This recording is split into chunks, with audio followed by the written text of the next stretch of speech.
கர்த்தராகிய இயேசு கிறிஸ்துவின் நாமத்தினாலே இந்த காலை வேளையிலே உங்களுக்கு யாவருக்கும் வாழ்த்துதலையும் என் தேவனுக்கு நான் மகிமையை செலுத்திக் கொள்கிறேன்.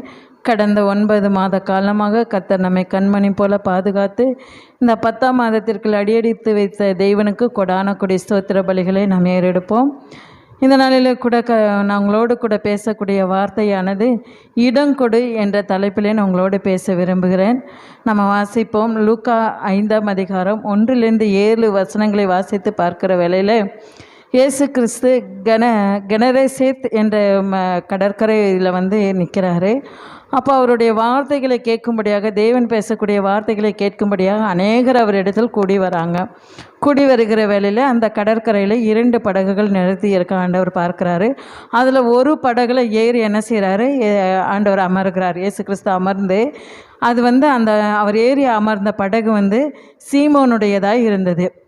அப்போ அவர் சீமோனை பார்த்து சொல்கிறாரு, சற்று தள்ளிவிடுன்னு சொல்கிறாரு. சற்று தள்ளிவிடும்போது அவர் தள்ளி விடுறாரு. அவர் அநேக உபதேசங்களையும் ஜனங்களுக்கு போதிக்கிறாரு. அதே அநேக போதனைகளை போதித்து விட்ட பின்பு என்ன செய்கிறாருனாக்கா, பேதுருவை கூப்பிட்டு சொல்கிறாரு, நீ ஆழத்தில் தள்ளி கொண்டு போய் வலையில போடுன்னு சொல்கிறாங்க. அப்போது அந்த இடத்துல பார்க்கும்போது என்னன்னாக்கா, அவங்க பேதுரு சொல்கிறாரு இயேசு கிறிஸ்துக்கிட்ட, ஆண்டவரே இரவு முழுவதும் பிரயாசப்பட்டுட்டோம், ஒன்றுமே அகப்படலை அப்படின்னு சொல்கிறாரு. ஆனாலும் உங்கள் வார்த்தையின்படி போடுறேன்னு என்ன செய்கிறாங்க, அவர் வார்த்தையின்படியாக அந்த படகை தள்ளி கொண்டு போய் ஆழத்தில் வலையை வீசுகிறாங்க. திரளான மீன்களை பிடித்து அந்த படகு நிரம்பத்தக்கதாக ஏராளமான மீன்களை பிடிக்கிறாங்க. அது மாத்திரம் இல்லை, தங்களுக்கு உதவி செய்யும் வகையாக பக்கத்தில் இருக்கிற படகையும் என்ன செய்கிறாங்க, அழைக்கிறாங்கன்னு பார்க்குறோம். அந்த 2 படகுகளும் நிரம்பத்தக்கதாக மீன்களை பிடித்தாங்கன்னு பார்க்குறேன். இங்கே என்னன்னாக்கா, இரவு முழுவதும், இரவில் தான் மீன் வருவோம். அவங்க இரவு முழுவதும் பிரயாசப்பட்டாங்க. இரவில் ஒன்றுமே பிடிக்க முடியலங்க. அதனால் காலையில் என்ன செய்கிறாங்கனாக்கா, வலைகளை அலசி கொண்டு இருக்கிறாங்க வீட்டுக்கு போகும்போது. அவங்களுடைய மனநிலைமை எவ்வளவு வேதனையாக இருந்திருக்கும் இல்லைங்களா. இரவு முழுவதும் பிரயாசப்பட்டு ஒன்றுமே ஆகப்படலைன்னு சோர்ந்து போன நிலைமையில் அவங்க என்ன செஞ்சுருப்பாங்க, அந்த வலையை அலசி கொண்டிருந்திருப்பாங்க. அந்த நேரத்தில் தான் இயேசு கிறிஸ்து சொல்கிறாரு, நீங்கள் ஆழத்தில் போய் வலையை போடுங்கன்னு அப்போ அவர்கள் அந்த வார்த்தைக்கு கீழ்ப்படுகிறாங்கன்னு பார்க்குறோம். இன்றைக்கு இந்த நம்ம வாழ்கிற வாழ்க்கையிலும் சரி, நம்ம குடும்ப வாழ்க்கையிலும் சரி, நம்ம எல்லா காரியங்களும், வேலை ஸ்தலங்களில் மற்ற நம்ம கையிட்டு செய்கிற எல்லா காரியங்களிலும் பார்க்கும்போது நம்ம பிரயாசப்படுற அநேக பிரயாசங்கள் படுறோம் இல்லைங்களா. நம்ம வாழ்க்கையில் முன்னேறுவதற்கு அநேக பிரயாசங்களை பட்டோம், ஒன்றுமே நம்ம நினைத்த உயரத்தை அடைய முடியாதபடி தோல்வியே சந்திக்கிறவர்களாக காணப்படுகிறாங்க. அப்போ நம்மளுடைய நிலைமையும் இன்றைக்கி இதாகத்தான் இருக்கிறது. எவ்வளவோ சம்பாதிக்கிறோம், ஆனால் ஒன்றுமே எங்கள் கையில் நிற்க மாட்டேங்குது. எவ்வளவோ பிரயாசப்படுறோம், எதையுமே நாங்கள் சாதிக்க முடியலன்னு நம்ம எவ்வளோ புலம்பிக் கொண்டு இருக்கிறோம்.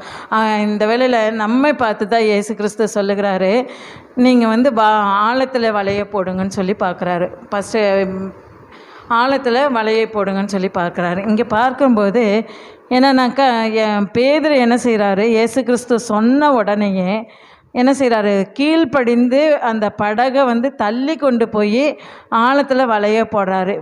கீழ்ப்படிதல் மிக மிக அவசியமாக இருக்குதுங்க. தேவன் நமக்கு என்ன சொல்லுகிறாரோ, இன்றைய நாளில் நம்ம ஆசீர்வாதங்களை சுதந்திரித்து கொள்ள முடியாதபடி அதை தடையாக இருப்பதற்கு காரணமே நம்ம கீழ்ப்படியாமை தான் முதல் காரணமாக இருக்குதுங்க. கீழ்ப்படியாமைனால தான் பாவமே உள்ள பிரவேசிச்சு இல்லைங்களா, ஆதியாகமத்தில் பார்க்குறோம். அப்போ தேவன் சொன்ன வார்த்தைகளை மீறினபடினாலே தான் பாவம் பிரவேசிச்சு. அதுபோல தான் நம்முடைய வாழ்க்கையில் கீழ்ப்படிதல் மிக மிக அவசியமாக இருக்குது.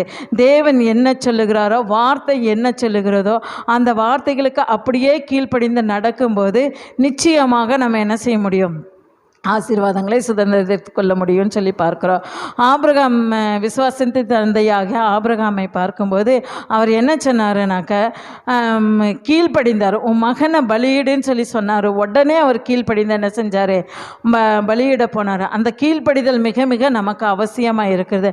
ஆனால் பலி செலுத்தும் போது ஆண்டவர் என்ன செய்யார், மகனை திருப்ப அவருக்கு கொடுத்தாரு. கொடுத்தாருன்னு சொல்லி பார்க்க. அதுபோல் நம்ம கீழ்ப்படியும் போது, எல்லாவற்றிலும் தேவனுக்கு கீழ்ப்படியும் போது என்ன கீழ்ப்படி நம்ம தேவனுக்கு மாத்திரம் இல்லைங்க, நம்ம எல்லாருக்கும் எல்லா நன்மையான காரியம் என்னென்ன அப்படின்னா நமக்கு ஆலோசனை சொல்லுகிறவர்களுக்கும் நம்ம கீழ்ப்படிந்து நடக்க வேணும்னு சொல்லி பார்க்குறோம். கீழ்ப்படிந்து நடக்கும்போது தான் என்ன செய்ய முடியும், ஆசீர்வாதத்தை சுதந்திரித்து கொள்ள முடியும்னு சொல்லி பார்க்குறோம். அப்போ பேதுரு கீழ்ப்படிந்தார், தன்னுடைய இருதயத்தில் இடம் கொடுத்தார். அவர் சொல்லும் போதே அவர் முறுமுறுக்கலை. ஆமாம், நாங்கள் இரவு முழுவதும் பிரயாசப்பட்ட ஒன்றுமே கிடைக்கல, இவர் போட சொல்கிறாரு, வீட்டுக்கு போனானாச்சும் நாங்கள் ரெஸ்ட் எடுப்போமே அப்படிங்கிற மாதிரி. இன்றைக்கி நம்மளிடத்துல சில காரியங்களை நம்ம ஆண்டவர் சொல்லும்போது நம்ம என்ன செய்கிறார், முறுமுறுக்கிறவர்களாய் காணப்படுகிறோம். அப்படி முறுமுறுக்கிறவர்களாய் காணப்படாதபடி நம்ம இருதயத்தில் தேவனுக்கு இடம் கொடுக்கணும்னு சொல்லி பார்க்குறோம். ஆண்டவர் சொல்கிறார், மகளே உன் இருதயத்தை எனக்கு வேறு எதையுமே நம்மக்கிட்ட அவர் கேட்கலங்க. மகனே உன் மகளே உங்கள் இருதயத்தை எனக்கு தாங்க, அதில் நான் வாசம் செய்யும்படியாக, அதில் தங்கும்படியாக நீங்கள் உங்கள் இருதயத்தை எனக்கு கொடுங்கன்னு சொல்லி கேட்குறாரு. நம்ம முதலாவது இருதயத்தை தேவனுக்கு கொடுக்கணும். இரண்டாவது நம்ம குடும்பத்தில் தங்கி இருக்கும்படியாக நம்ம குடும்பத்தில் அவருக்கு இடம் கொடுக்கணுங்க. நம்ம வாழ்க்கையில், நம்ம செயல் காரியங்களில், நம்ம செய்கிற ஒவ்வொரு செயல்பாடுகளில் அவருக்கு முதலாவது இடம் கொடுக்க வேண்டும்னு சொல்லி பார்க்குறோம். நம்ம தொழில் வேலை செய்கிற காரியங்களாக இருக்கலாம், அல்லது சொந்த தொழில் செய்கிறவர்களாக இருக்கலாம், எல்லா காரியத்திலையும் அவருக்கு நம்ம முதலிடம் கொடுக்கும்போது தேவனை ஆசீர்வதிக்க போதுமானவராக இருக்கிறார். அது மாத்திரம் அல்ல, கீழ்ப்படிதல் மிக மிக அவசியம்.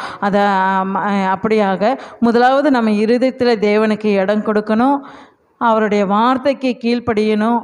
அது மாத்திரம் இல்லை, நம்ம குடும்பத்திலே அவருக்கு, நம்ம தொழில் எல்லா காரியங்களும் அவருக்கு முதலிடம் கொடுக்கும்போது நாம் நிச்சயமாக ஆசீர்வாதத்தை சுதந்திரித்து கொள்ளுவோம். நம்ம ஆசீர்வாதத்தை சுதந்திரித்து கொள்ளுகிறது மாத்திரம் இல்லைங்க, அது மற்றவர்களுக்கு பிரயோஜனமாக மாறும்னு சொல்லி பார்க்குறோம். இது உலக பிரகாரமான ஆசீர்வாதத்துக்குரிய காரியங்கள் மாத்திரம் அல்லங்க. கேளுங்கள் அப்பொழுது கொடுக்கப்படும் சொல்லி வேதத்தில் வசனத்தை வாசிக்கிறோம். நம்ம எதை தேவனிடத்தில் கேட்கணும், ஆவிக்குரிய காரியங்களை முதலாவது நம்ம தேவனிடத்தில் கேட்கணுங்க. ஏன்னாக்கா இந்த பூமிக்குரிய காரியங்கள் எல்லாம் ஒரு நாள் மறைந்து போயிடும், எல்லாமே மாறி போயிடும். ஆனால் தேவனுடைய வார்த்தைகளும் தேவன் ஆவிக்குரிய காரியங்கள் ஒரு நாளும் மாறாதுங்க. அதனால் முதலாவது நம்ம ஆவிக்குரிய காரியங்களை நாடுவோம். ஆவிக்குரிய காரியங்களை கேட்கும்போது தேவன் கொடுப்பார். ஆவிக்குரிய வாழ்க்கையில் நம்ம நிலைத்து இருக்கும்போது தேவன் ஆசீர்வாதத்தை நமக்கு ஆசீர்வாதத்தை கட்டளையிடுவார்னு சொல்லி பார்க்குறோம். இந்த நாளில் இந்த வார்த்தைகளின் மூலியமாக நம்ம கற்றுக்கொள்ளக்கூடிய பாடங்கள் என்னென்னா, முதலாவது நம்ம இருதயத்தில் இடம் கொடுக்கணும், ரெண்டாவது ஆண்டவருடைய வார்த்தைக்கு கீழ்ப்படணும், மூணாவதாக நம்ம எல்லா காரியங்களிலும் தேவனுக்கு முதலிடம் கொடுத்து அவரை முன்பாக வைக்கும்போது, ஏன்னா வேதம் சொல்லுகிறது, என்னை கனப்படுத்துகிறவர்களை நான் கனப்படுத்துவேன்னு சொல்லி. அப்போ நம்ம எல்லா காரியங்களும் முதலிடம் கொடுத்து அவரை கனப்படுத்தும் போது அவர் நம்மை கனப்படுத்துகிறவராகவும் நம்மை உயர்த்தி வைக்கிற தேவனாக இருப்பதற்காக நம்மை உயர்த்தி வைக்க அவர் போதுமானவராக இருக்கிறார்னு சொல்லி பார்க்கலாம். இந்த வார்த்தையின் மூலமா தேவன் நிச்சயமாக இந்த வார்த்தை உங்களுக்குள் கிரியை செய்யும் என்று விசுவாசிக்கிறேன். இந்த வார்த்தையின்படியாக நம்ம ஒப்பு கொடுத்து முதலாவது நம்ம இருதயத்திலோ, பிறகு நம்ம வீடுகளிலும் நமக்கு எல்லா காரியங்களும் முதலிடம் கொடுத்து இந்த தேவனுக்கு கீழ்ப்படிந்து வாழுவோம். கர்த்தர் தாமே இந்த வசனங்களை ஆசீர்வதிப்பாராக. ஒரு முறையாக நம்ம கண்களை மூடி நம்ம இந்த வார்த்தைகளுக்காக ஜெபிப்போம். அன்புள்ள இயேசப்பா, இந்த வேலைக்கு எங்களை தாழ்த்தி ஒரு விஷயாக உம்மிடத்தில் ஒப்பு கொடுக்குற தகப்பனே. அப்பா, நீர் எங்களோடு பேசின வார்த்தைகளுக்காக உமக்கு நன்றி தகப்பனே. அப்பா, முதலாவது நாங்கள் உம்மிடத்தில் எங்களுக்கு இருதயத்தில் இடம் கொடுக்கும்படி ஆகும் தகப்பனே. அப்பா, நாங்கள் கையிட்டு செய்கிற எல்லா காரியங்களும் உங்களுக்கு முதலிடம் கொடுக்கும்படியாகவும், நீர் என்ன சொல்லுகிறோ அந்த வார்த்தைகளை கேட்டு அதன்படியாக கீழ்ப்படிந்து நாங்கள் ஆசீர்வாதத்தை சுதந்திரித்து கொண்டு மற்றவர்களுக்கும் ஆசீர்வாதமாய் மாறும்படியாக எங்களுக்கு உதவி செய்வீராக தகப்பனே. அப்பா, ஸ்தோத்திர, ஆவிக்குரிய ஆசீர்வாதங்களை தாருங்க தகப்பனே. ஸ்தோத்திர, நீங்கள் வந்துட்டீங்கன்னா எல்லாமே மாறி போகும் ஆண்டவரே. நிறைவானவர் வரும்போது குறைவுகள் எல்லாம் ஒழிந்து போகும்னு சொல்லி வேதத்தில் வாசிக்கிறோம். அப்பா, அந்த வசனத்தின்படியாக நிறைவானவராகிய நீர் எங்களுடைய உள்ளத்திலும் எங்களுடைய இல்லத்திலும் நீர் வரும்போது கர்த்தாவே எல்லா குறைகளும் நிறைவாகும் என்று பார்க்கிறோம் தகப்பனே. அப்பா, நீர் எங்களுக்கு போதித்து நாங்கள் நடக்க வேண்டிய வழியை எங்களுக்கு காட்டுவீராக தகப்பனே. இந்த மாதம் முழுவதும் எங்களை நீர் பொறுப்படுத்த வழி நடத்துங்க. எல்லா துதி கன மகிமை யாவையும் உமக்கே சேர்த்துக்கிறோம். இயேசு கிறிஸ்துவின் மூலம் செபிக்கிறோம் பிதாவே, ஆமென்.